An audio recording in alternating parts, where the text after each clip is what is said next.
Hey guys, what's going on? This is Wise back with another video on the channel. Today I'm going to be showing you a cool trick in Ionic. So I started building an application using Ionic Framework recently and I really liked it, but there were a few things that I wanted to enable for me to build the app faster in Ionic.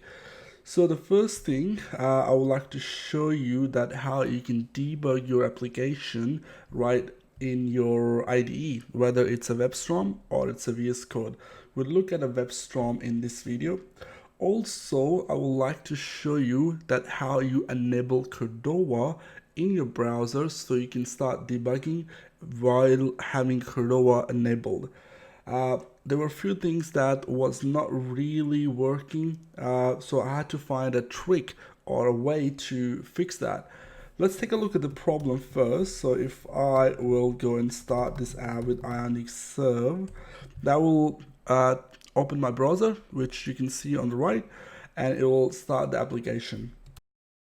So new application instance has been started, so I'm going to log in with one of the email address that I signed up with before, and I'm gonna say the password would be whatever the password I type it in. Now if I click on login, it's not logging in. So let's take a look at the browser developer tools, and I'm just gonna push that a little bit to the left. And now the error we're getting is it says Cordova not enabled, error in signing in, going to tabs page. Okay, so what happening is when you use Ionic's native API, basically Ionic has an API which lets you access the device hardware. For example, if you want to access the camera on your iPhone using Ionic Framework, you're gonna have to have a Cordova plugin installed so you could access that hardware. So if you don't have a Cordova enabled in your browser, you can't do that. So this is the one problem. Another thing that to fix it, you could emulate with the browser. So for example, I will go and I'll stop this. I'll say Ionic Cordova emulate browser. Now emulating on a browser will fix this Cordova problem, but there is another problem with emulating browser, which is you cannot live reload. So whenever I change my code, it should reload the browser automatically and let me see the changes. That doesn't happen when you do Ionic Cordova emulate browser. It does not really provide that. So that's the problem. So right now, if you look at the terminal, it's actually adding Cordova plugins to the build. So you can start the browser with Cordova installed. It's taking a bit of time when you start the first time. So I'm just gonna pause the video and come back when it's done.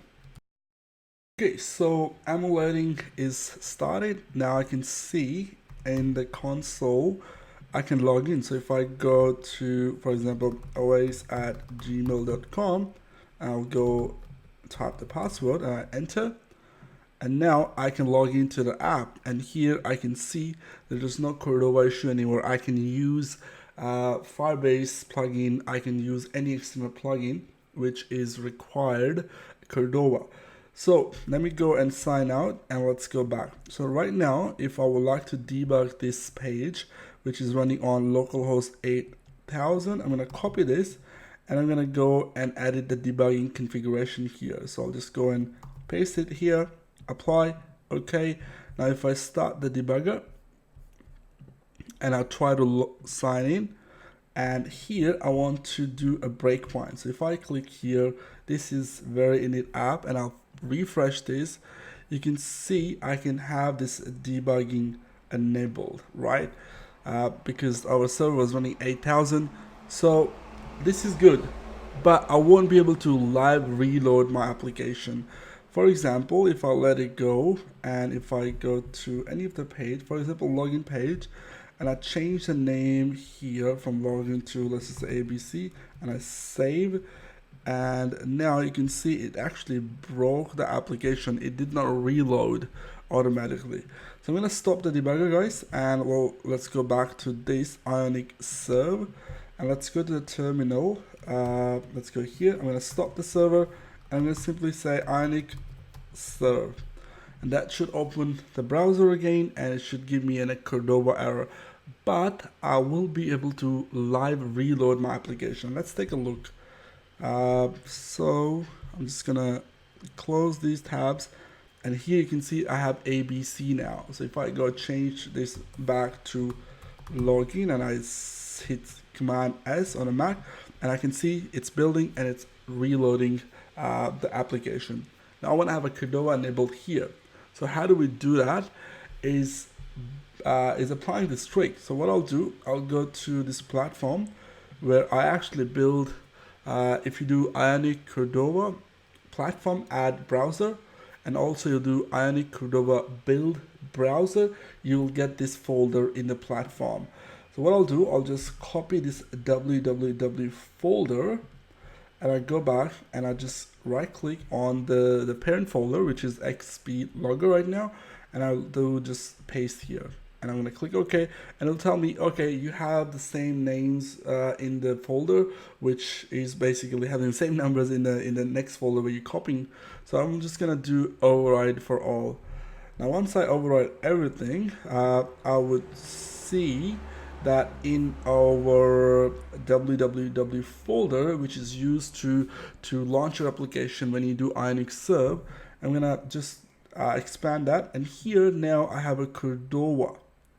Before, I did not have a Cordova because when you do Ionic Serve, it does not really add Cordova stuff into www folder.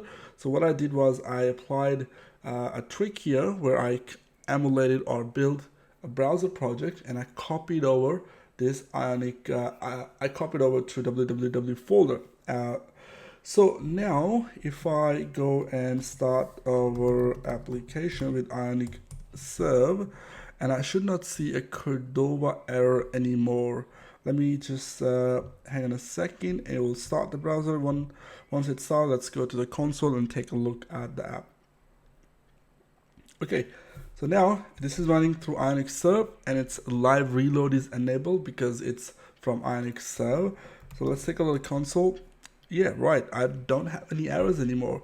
Can I log in using this Firebase? So I'll just do gmail.com, I'll do password, let's enter, and there you go. The Cordova is enabled and it's working. Now anytime I make any change, so let me go log out and let's close this, and we have a Cordova enabled, and I can do a live reload as well. So I'll do Command S, and there you go, it's updating the application on the fly with live reload feature. And also you have a Cordova enabled. So the only time you will have to copy this platform www folder and override the outer www folder when you have another new plugin installed from Cordova. For example, you go and install a camera plugin which were not available before in your application, then you will have to build a browser project and then copy the Cordova or www folder into the outer www folders. Right now, if I just go and delete this folder, last thing we check. Okay, so I'm just gonna go and let's just delete this folder.